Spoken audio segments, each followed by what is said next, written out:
जय हिंद। कैसे हैं आप सब। आशा करता हूं आप लोग जहां भी होंगे स्वस्थ होंगे। प्रीवियस क्लास में हम लोगों ने कक्षा 12वीं की गणित चैप्टर नंबर 1 में संबंध एवं फलन में कुछ संबंध के बारे में पढ़ा था, जैसे रिक्त संबंध, सार्वत्रिक संबंध। उसके बाद कुछ खास तरह के संबंध के बारे में पढ़ा था। स्वतुल्य संबंध, सममित और संक्रामक संबंध पढ़ लिया था। आज की क्लास में हम लोग स्वतुल्य, सममित और संक्रामक संबंध के ऊपर कुछ क्वेश्चंस करेंगे, जिसके द्वारा स्पष्ट हो जाएगा कि स्वतुल्य संबंध क्या होता है, सममित और संक्रामक। जो भी डाउट है आज की क्लास में बिल्कुल क्लियर हो जाएगा। कैसे हम इससे रिलेटेड स्वतुल्य, सममित और संक्रामक से संबंधित क्वेश्चन को हल करते हैं। तो चलिए आज की क्लास की शुरुआत करते हैं। यहाँ पर एक क्वेश्चन लिए हैं जो तीनों खास प्रकार के संबंध हैं, स्वतुल्य, सममित और संक्रामक। इसी से रिलेटेड आज की क्लास में हम अनेकों क्वेश्चन करने वाले हैं, ताकि कोई भी कन्फ्यूजन इन तीनों संबंध से रिलेटेड न रह जाए। जो प्रश्नावली 1.1 है वह इन्हीं तीनों संबंधों के ऊपर बेस्ड है। तो चलिए हम लोग समझते हैं इसे। यहाँ पर एक क्वेश्चन लिए हैं। क्वेश्चन कह रहा है, सिद्ध कीजिए कि समुच्चय ए बराबर 1 2 3, समुच्चय ए में 1 2 3 एलिमेंट हैं। समुच्चय ए में आर, यहाँ पर जो आर है वह संबंध है। कैसा संबंध है? समुच्चय ए से समुच्चय ए में संबंध यहाँ पर प्रदर्शित किया गया है। 1, 1, 2, 2, 3, 3, 1, 2, 2, 3 द्वारा प्रदत्त संबंध स्वतुल्य है। यहाँ पर जो संबंध है समुच्चय ए से समुच्चय ए में, यहाँ पर संबंध प्रदर्शित किया गया है। हमें सिद्ध करना है कि यह संबंध स्वतुल्य है, परंतु न सममित है न संक्रामक है। सबसे पहले आप लोग इस क्वेश्चन को अच्छे से समझ लीजिए। अगर आप क्वेश्चन समझ जाते हैं तो उसका सॉल्यूशन भी बहुत अच्छे से समझ सकते हैं। तो क्वेश्चन क्या कर रहा है समझ जाइए। क्वेश्चन कर रहा है, सेट ए से सेट ए में जो रिलेशन यहाँ आर दिया है, यह रिलेशन स्वतुल्य है, परंतु न सममित है न संक्रामक है। केवल और केवल क्या है? स्वतुल्य है, सममित नहीं है, संक्रामक नहीं है। तो इसे हम लोग सिद्ध करेंगे। तो चलिए हल करते हैं।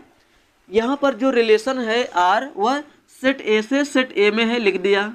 और सेट ए से सेट ए में जो रिलेशन है हम यहाँ पर लिख दिए हैं। सेट ए में कितने एलिमेंट हैं? 1 2 3। सेट ए से सेट ए में जो संबंध है यहाँ पर लिख दिए हैं। ठीक है। आप लोगों को पता है स्वतुल्य होने के लिए क्या होना चाहिए। यहाँ पर सेट ए से सेट ए में ही संबंध है, तो स्वतुल्य होने के लिए क्या चाहिए? सेट ए में जो भी अवयव हैं उनका संबंध स्वयं के साथ होना चाहिए। यानी आर में हमें क्या चाहिए? कम से कम एक ही अवयवों का स्वयं के साथ संबंध होना चाहिए। जैसे इसमें हमें क्या मिलना चाहिए? आर के अंदर हमें क्या मिलना चाहिए? 1, 1 चाहिए, 2, 2 चाहिए, 3, 3 चाहिए। तो आर के अंदर अगर हमें 1, 1, 2, 2, 3, 3 मिल गया, तब स्वतुल्य संबंध हो जाएगा। तो देखिए, क्या आर के अंदर 1, 1 मिल रहा है? ठीक है, मिल गया। 1, 1 मिल गया। 2, 2 मिल रहा है, मिल गया। 3, 3 मिल रहा है, मिल गया। यानी समुच्चय ए से समुच्चय ए में जो रिलेशन यहाँ पर है वह स्वतुल्य है। अभी तो शब्दों में बता दिया स्वतुल्य है। अब इसको हम मैथमेटिकल फॉर्म में कैसे रिप्रेजेंट करेंगे उसको समझिए। यहाँ पर देखिए,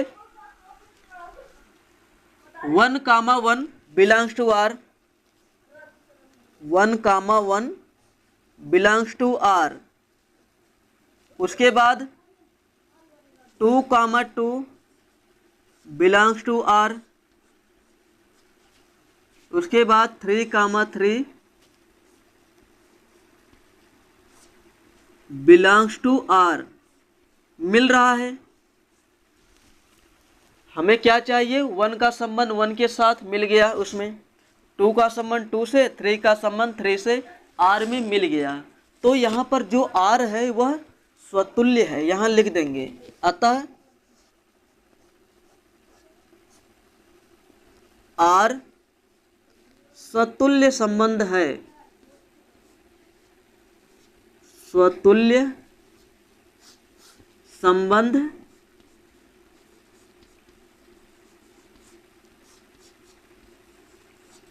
है, स्वतुल्य सिद्ध हो गया। अब इसके बाद हमें सिद्ध करना है न सममित है न संक्रामक है।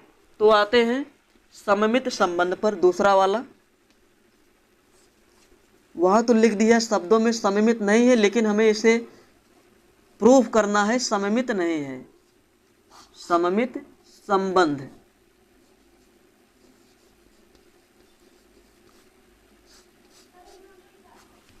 देखिए सममित संबंध में क्या होता है, जैसे मेरा संबंध आपके साथ है तो 100% आपका रिलेशन मेरे साथ होगा, ये होता है सममित संबंध। जैसे 1 का संबंध 1 से, 2 का 2 के साथ, 3 का 3 के साथ, इसे आप छोड़िए, आप इसको आपस में पलटेंगे वही मिलेगा। जैसे 1 का संबंध 1 के साथ है, इसको पलट देंगे 1, यही मिलेगा।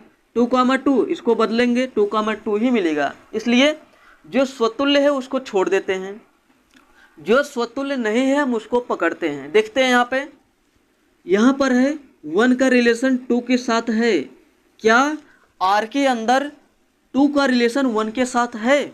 यहाँ पर देखेंगे R के अंदर 1 का रिलेशन 2 के साथ है। अगर हमें 2 का रिलेशन 1 के साथ इस तरह मिल जाए तब कहेंगे सममित है। लेकिन यहाँ पर देखेंगे 1 का रिलेशन 2 के साथ है, लेकिन 2, 1 यानी 2 का संबंध 1 के साथ इस R के अंदर नहीं है। जब नहीं है तो यह सममित संबंध नहीं होगा। यहाँ देखिए ये भी नहीं होगा। 2, 3 है, लेकिन 3, 2 इसके अंदर नहीं है, तो दोनों जगह से फेल हो गया। अगर एक भी हमें ना मिले तब भी हम सममित उसे नहीं कहेंगे। यहाँ फेल हो गया तो कह देंगे सममित नहीं है। तो इसको हम मैथमेटिकल फॉर्म में कैसे रिप्रेजेंट करेंगे, यहाँ पर लिखेंगे 1, 2 बिलोंग्स टू R। इसका मतलब क्या है, 1, 2 R के अंदर है, 1, 2 R के अंदर है,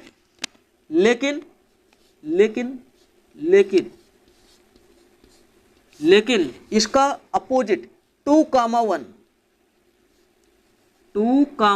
1 does not belongs to R। 2, 1 does not belongs to R। इसलिए यहां लिख दीजिए, अतः लिखिए, अतः R सममित संबंध नहीं है, सममित संबंध नहीं है।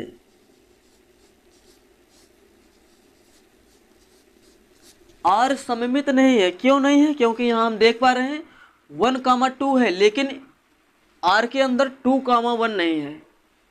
यहाँ पर जो जोड़े में है 1, 2 तो 2, 1 नहीं मिल रहा है, तो सममित नहीं होगा। मिल जाता तब सममित हो जाता, तो पहले ही फेल हो गया यहाँ पे, तो यहाँ सममित नहीं होगा।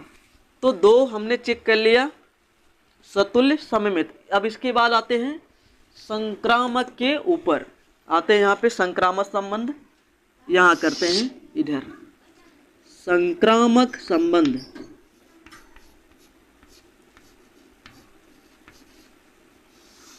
ये तीसरा वाला है।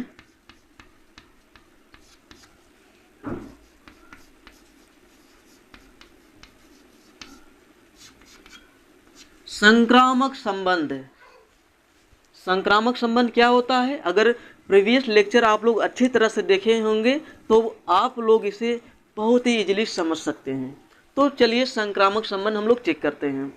देखिए सममित और संक्रामक चेक करने का सबसे आसान तरीका है, जो स्वतुल्य है, जो स्वतुल्य है उसको हम छोड़ देते हैं, उसके बाद जो बचता है उसी के द्वारा हम सममित और संक्रामक चेक करते हैं। क्यों चेक करते हैं अभी क्लियर हो जाएगा इसी क्वेश्चन के अंदर। देखेंगे 1 का संबंध 2 के साथ है, यहाँ देखिए 1 का रिलेशन 2 के साथ है, लिख दिया। और 2 का रिलेशन 3 के साथ है, ठीक है। देखिए 1 का संबंध 2 के साथ है, 1 का संबंध 2 के साथ है, यानी 2 पर यहाँ अंत हो गया। अब 2 से शुरू होने वाला कोई पेयर है यहाँ पर है, तो 2 को हटा देंगे, बचेगा क्या 1,3। क्या बचेगा 1,3। तो 1,3 क्या आर के अंदर दिख रहा कहीं? नहीं दिख रहा है। जब नहीं दिख रहा है तो उसे क्या कहेंगे? संक्रामक संबंध नहीं है। जैसे हमने कल क्या पढ़ा था, जैसे हम यहाँ मान लें ए का संबंध बी के साथ है और बी का संबंध सी के साथ है, तो हमें ए चाहिए। जैसे यहाँ लिख देते हैं ए कामा बी और बी कामा सी। ए का संबंध बी के साथ है, बी का संबंध सी के साथ है, तो हमें 100% चाहिए ए कामा सी। अगर ए कामा सी मिल रहा तभी कहेंगे संक्रामक है। ए कामा बी, बी कामा सी, बी को हटा दिया तो बचा क्या ए कामा सी, ठीक है। यहाँ वही हम किए हैं, 1,2 लिख लिए। फिर 2 का रिलेशन 3 के साथ है तो 2 को हटा दिया, बचा क्या 1,3। 1,3, 1,3 इसके अंदर नहीं है, इसलिए यहाँ पर जो आर है आर संक्रामक नहीं है। अभी आपको बताया गया स्वतुल्य को क्यों छोड़ेंगे, क्यों छोड़ेंगे, अभी आप समझिए क्यों छोड़ते हैं इसे। अगर हम कोई भी एक पेयर ले लें, यही ले लीजिए 1,1, 1,1, 1 से शुरू हुआ, 1 पर अंत हो गया। अब देखेंगे क्या 1 से शुरू होने वाला कोई पेयर है यहाँ है, तो 1 और 1 को हटा देंगे, बचेगा क्या 1,2। तो 1,2 कहीं मिलेगा है, यहाँ पर है, इसलिए हम स्वतुल्य वाले को छोड़ देंगे, स्वतुल्य वाला लेकर चलेंगे, हमें संक्रामक मिल जाएगा, इसलिए हम उसे छोड़ ही देते हैं। अगर इस पेयर को लेंगे 2,2, 2 अंत हो गया। अब 2 से शुरू होने वाला कोई पेयर है यहाँ पे, तो 2 और 2 अंत और शुरुआत वाला निकाल देते हैं, तो प्रारंभ और अंत वाला पकड़ते हैं। तो 2,3 है कहीं पेयर में है, 2,3 है तो संक्रामक है, लेकिन हमें हर पेयर के लिए मिलना चाहिए, तो इतना हम छोड़ देते हैं। इतना करेंगे तो ज़्यादा टाइम जाएगा, संक्रामक अगर चेक करेंगे इन तीनों को लेकर ज़्यादा टाइम जाएगा, इसलिए जो स्वतुल्य नहीं है उसे लेकर संक्रामक और सममित चेक करते हैं। तो यहाँ पर हमारा फेल हो गया। 1 का संबंध 2 से है, 1,2, 2 पर अंत हो गया। अब 2 से शुरू होने वाला कोई पेयर है यहाँ पे, तो 2 और 2 को हटा दिया, 1,3 बचा, 1,3 यहाँ पर नहीं है।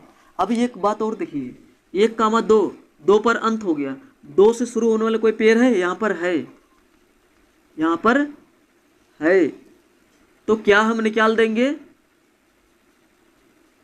यहाँ देखिए 1,2, 1,2 और 2 से शुरू होने वाला कोई पेयर है यहाँ पर है 2,2, तो 2 और 2 को हटा दिए, बचा क्या 1,2, 1,2 कहीं है यहाँ पर है, लेकिन इसके लिए हमारा क्या हो गया, फेल हो गया, इसलिए यह संक्रामक संबंध नहीं होगा। तो यहाँ पर हम लोग इसे लिखते हैं शब्दों में, यहाँ लिख देते हैं, हम क्या लिखते हैं 1,2, 1,2 बिलोंग्स टू आर और 2,3 बिलोंग्स टू आर, लेकिन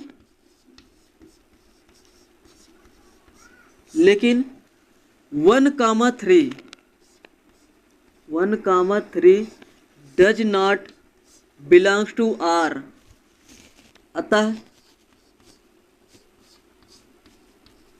आर संक्रामक संबंध नहीं है, संक्रामक संबंध नहीं है।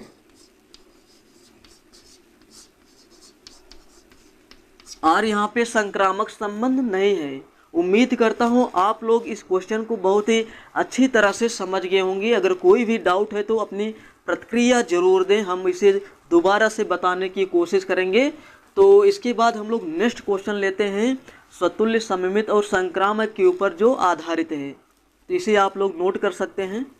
चलिए इसके बाद हम लोग नेक्स्ट क्वेश्चन को हल करते हैं। यहाँ पर अगला क्वेश्चन हम लिए हैं स्वतुल्य, सममित और संक्रामक के ऊपर। यहाँ क्वेश्चन कह रहा है सिद्ध कीजिए कि समुच्चय ए बराबर, इसमें 1 2 3 4 अवयव हैं।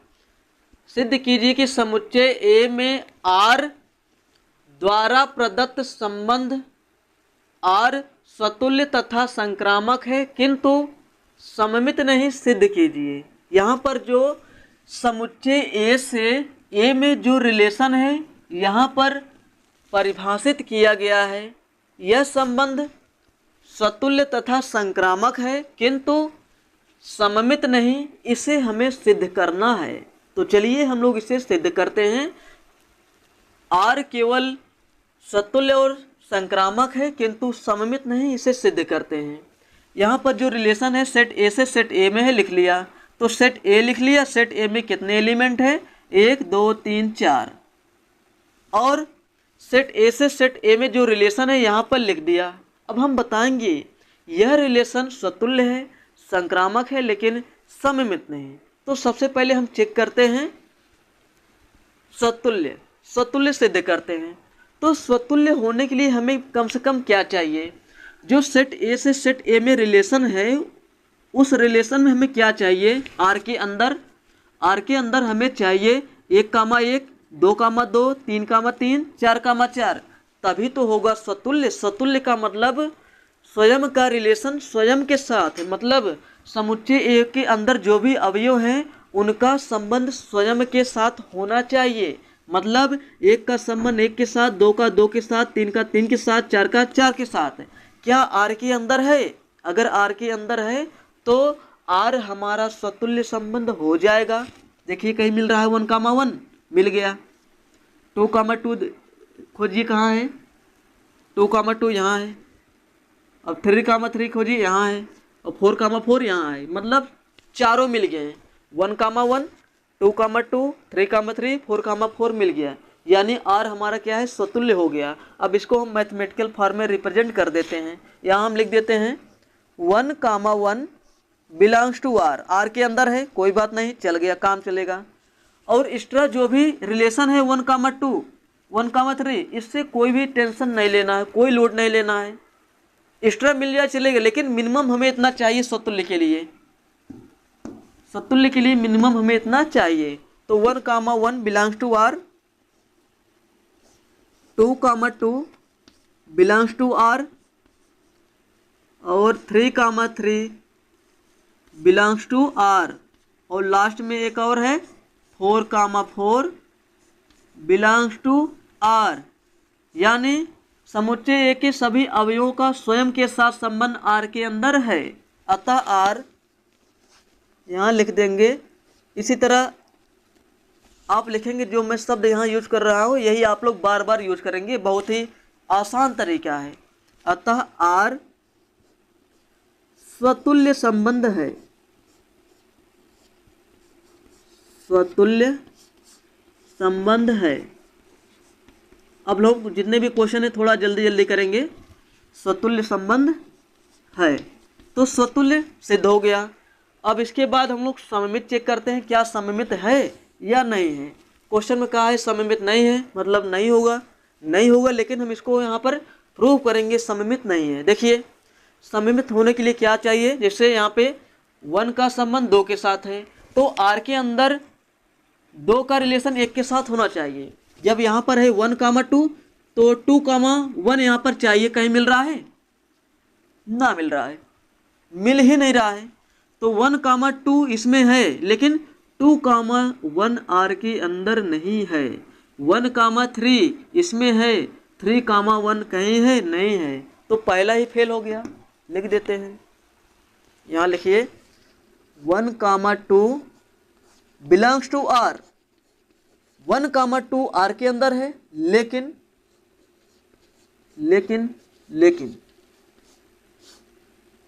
2, 1 does not belongs to R. ऐसा है। 1,3 इसमें है लेकिन 3,1 नहीं है, इसे भी लिख दो। 1,3 बिलोंग्स टू आर बट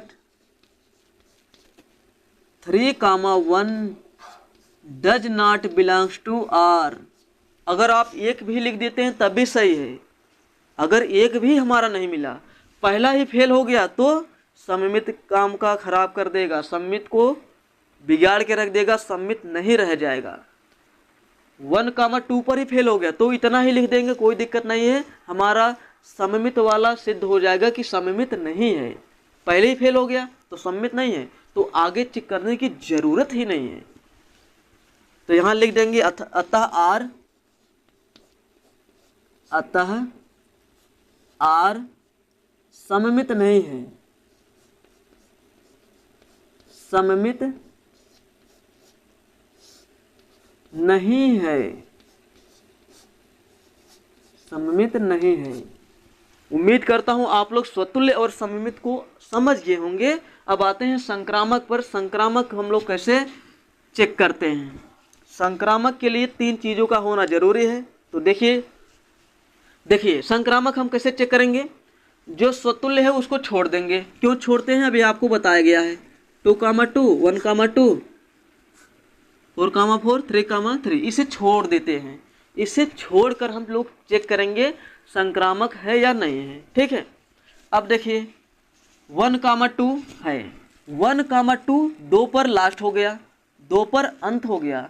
क्या कोई ऐसा पेयर है जो 2 से शुरू हो? स्वतुल्य वालों को छोड़कर 1,2 यहाँ 2 आ गया। अब 2 से शुरू होने वाला कोई पेयर है? नहीं है। जब नहीं है तो कोई दिक्कत नहीं है। अगर 1,2 2 पर लास्ट हो गया, 2 से शुरू होने वाला कोई पेयर होता और पहला और लास्ट वाला न मिलता तब जाके दिक्कत होता, लेकिन अभी दिक्कत नहीं है। अब अगला देखते हैं 1,3 1,3 यहाँ देखेंगे 1,3 3 पर लास्ट हो गया। अब देखेंगे 3 से शुरू होने वाला कोई पेयर है, यहाँ भी है, यहाँ भी है, लेकिन स्वतुल्य वाला हम लोग छोड़ देंगे, इसकी सहायता से मिल ही जाएगा। अभी देखते हैं 1,3 है, 3 पर लास्ट हो गया। अब 3 से शुरू होने वाला कोई है, यहाँ है 3,2 तो 3 और 3 को क्या करेंगे? गायब करिए, बचेगा क्या? 1,2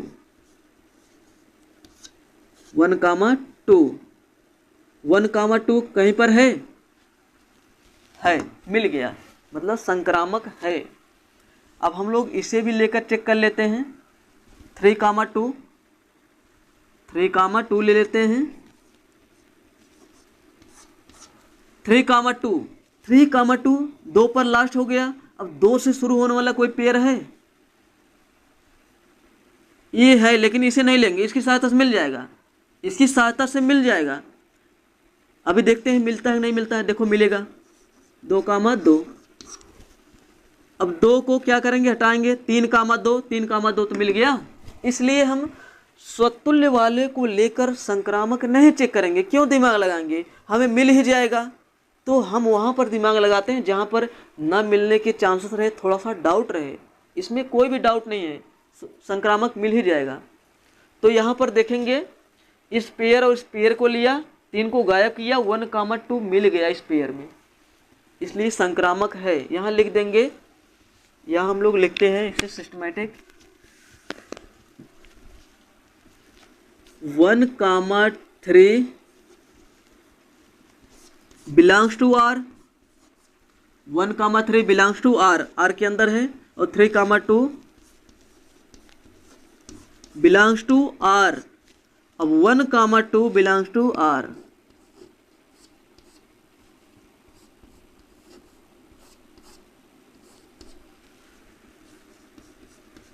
से 1,2 बिलोंग्स टू आर, आर के अंदर है, अतः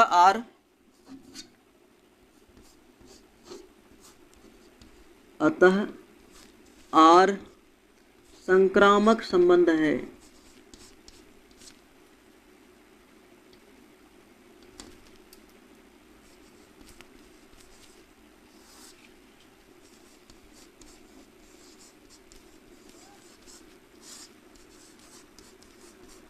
इस तरह हम लोगों ने बड़ी ही आसानी से क्वेश्चन नंबर 2 को भी हल कर लिया। ये क्वेश्चन नंबर 2 था, पहला वाला तो हल कर लिए थे, ये क्वेश्चन नंबर 2 था। तो 2 क्वेश्चन स्वतुल्य सममित और संक्रामक के ऊपर हल कर चुके हैं। अब इससे रिलेटेड हम लोग कुछ और भी क्वेश्चन लेते हैं, बिल्कुल क्लियर हो जाएगा स्वतुल्य और सममित और संक्रामक को कैसे प्रूव करते हैं। तो चलिए हम लोग क्वेश्चन नंबर 3 लेते हैं, आप लोग इसको नोट कर सकते हैं। तो चलिए इसके बाद हम लोग स्वतुल्य सममित और संक्रामक के ऊपर आधारित क्वेश्चन नंबर 3 को हल करते हैं। ये क्वेश्चन थोड़ा सा अलग है लेकिन उसी के ऊपर डिपेंड है, थोड़ा सा लैंग्वेज अलग है। यहाँ पर है यदि ए यहाँ पर सेट है, यदि समुच्चय ए के अंदर कितने एलिमेंट हैं, A B C D, 4 element हैं। यदि सेट ए में एक संबंध R यहाँ दिया गया है, द्वारा परिभाषित है, तब R क्या होगा। यहाँ पर समुच्चय ए से समुच्चय ए में जो रिलेशन है यहाँ पर परिभाषित किया गया है, तब यह संबंध क्या होगा। क्या होने का तात्पर्य स्वतुल्य होगा, सममित होगा या संक्रामक होगा, इसे हमें चेक करके बताना है। सेट ए से सेट ए के अंदर रिलेशन यहाँ लिखा गया है, यह रिलेशन स्वतुल्य है या सममित है या संक्रामक है, इसे हम लोग चेक करके बताएंगे। तो चलिए इसे हम लोग सॉल्व करते हैं। सबसे पहले हम लोग क्या लिख लेते हैं, यहाँ पर जो दिया गया है सेट ए दिया गया है, सेट ए दिया है ए बी सी डी, और सेट ए से सेट ए में जो संबंध परिभाषित है यहाँ पर है क्या है, ए कामा ए बी कामा ए, उसके बाद ए कामा बी, यही संबंध है ए से ए में। सेट ए से सेट ए में यही संबंध है। अब सेट ए से सेट ए में ये जो संबंध है ये स्वतुल्य है। सबसे पहले स्वतुल्य को चेक कर लेते हैं। तो स्वतुल्य के लिए क्या चाहिए, यहाँ पर जो समुच्चय ए के अंदर अवयव हैं, सभी अवयवों का स्वयं के साथ रिलेशन R के अंदर मिलना चाहिए। कहने का तात्पर्य ए कामा ए वहाँ मिलना चाहिए, बी कामा बी मिले, सी कामा सी मिले, डी कामा डी मिले, तब जाकर हम कहेंगे R जो है वह स्वतुल्य संबंध है। देखिए R के अंदर ए कामा ए मिल गया, लेकिन बी कामा बी नहीं मिला, सी कामा सी नहीं मिला, डी कामा डी नहीं मिला, इसलिए R हमारा स्वतुल्य संबंध नहीं है। यहाँ लिखते हैं हम लोग मैथमेटिकल फॉर्म में इसे रिप्रेजेंट करते हैं। तो ए कामा ए मिल गया, ठीक है, कोई दिक्कत नहीं, कोई लोड नहीं लेना है, कोई दिक्कत नहीं है, ए कामा ए मिल गया। ए कामा ए बिलोंग्स टू R, लेकिन यहीं पर अब आगे जो हम लिखने जा रहे हैं यहीं से काम गड़बड़ हो जाएगा। काम कैसे गड़बड़ होगा, B comma B does not belongs to R, C comma C does not belongs to R। स्वतुल्य के लिए क्या चाहिए हमें, कम से कम क्या चाहिए, ए कामा ए चाहिए, यहाँ पे बी कामा बी, सी कामा सी, डी कामा डी, तब जाकर हम कहेंगे R स्वतुल्य है। और यहाँ पर D comma D does not belongs to R है।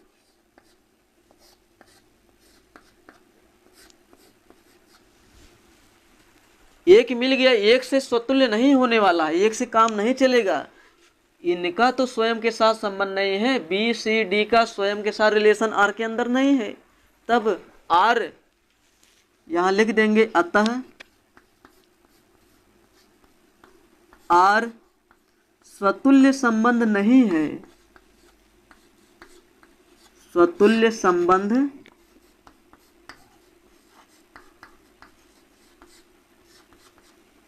नहीं है। लाइट भी चले गई, लास्ट क्वेश्चन था, अभी लाइट आए उसके बाद हम लोग इसे कंटिन्यू करते हैं। लाइट आ चुकी है। यहाँ पर देखिए स्वतुल्य संबंध यहाँ पर नहीं है, R स्वतुल्य संबंध नहीं है। क्यों नहीं है, क्योंकि यहाँ पर ए कामा ए बिलोंग्स टू R है, लेकिन बी कामा बी, सी कामा सी और D comma D does not belongs to R है। आर के अंदर बी का स्वयं के साथ रिलेशन नहीं है, सी का स्वयं के साथ संबंध नहीं है, डी का स्वयं के साथ संबंध नहीं है, इसलिए आर हमारा यहाँ पर सतुल्य संबंध नहीं है। अब इसके बाद हम लोग चेक करते हैं सममित संबंध। सममित संबंध के लिए क्या हमें चाहिए? उल्टा पुल्टा चाहिए। अगर मिल रहा तो कोई दिक्कत नहीं है। बी कामा ए है, इसका उल्टा मिल रहा है, बी कामा ए इसका उल्टा ए कामा बी है, ए कामा ए इसका उल्टा तो यही होगा, तो इसको चेक करने की ज़रूरत ही नहीं है। जो डिफरेंट डिफरेंट पेयर हैं उसी को चेक करते हैं। बी कामा ए है, बी कामा ए इसका उल्टा ए कामा बी है, इसलिए यह सममित होगा। यहाँ पर है ए कामा बी, सॉरी पहले क्या है, कोई दिक्कत नहीं, आगे पीछे लिख सकते हैं। B comma A belongs to R तथा A comma B belongs to R, दोनों मिल रहे हैं, इसका उल्टा मिल रहा है बी कामा ए का, ए कामा बी, अतः आर सममित संबंध है। सममित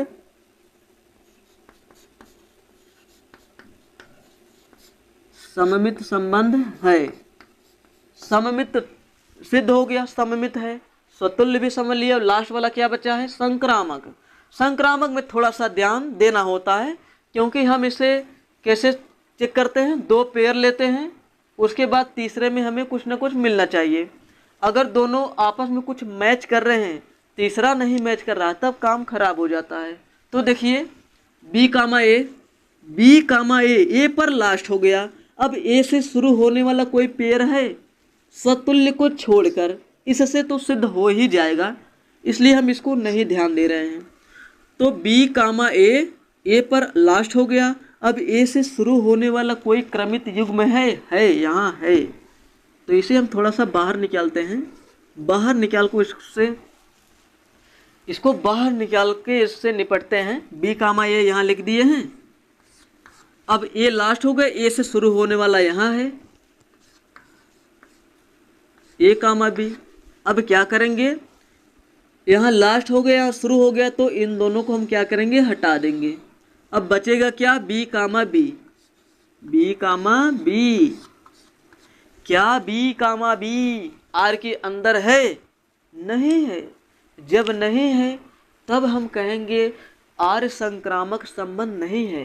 अगर इन दोनों क्रमित युग्मों में कुछ रिलेशन मिल रहा है, तो इसके और इसके बीच आर के अंदर रिलेशन दिखना चाहिए। नहीं दिखेगा तो काम गड़बड़ हो गया, तो संक्रामक नहीं हो पाएगा। तो यहाँ पर ऐसे लिखते हैं मैथमेटिकल फॉर्म में, A comma B belongs to R, R के अंदर है, तथा A comma B belongs to R है, लेकिन B comma B does not belongs to are.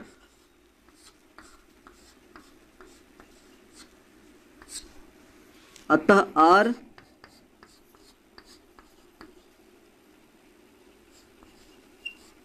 संक्रामक संबंध नहीं है।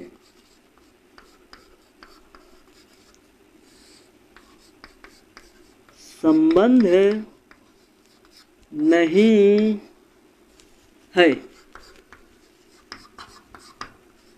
तो आर यहाँ पे संक्रामक नहीं होगा। क्यों नहीं होगा? आप लोग समझ गए। देखिए बी कामा ए पर लास्ट हो गया, ए से शुरू होने वाला यहाँ पर है, लिख लिया। तो ए और ए को क्या करेंगे? हटा देंगे। बचेगा क्या? बी कामा बी कहीं है? नहीं है। तो इसलिए आर संक्रामक संबंध नहीं होगा।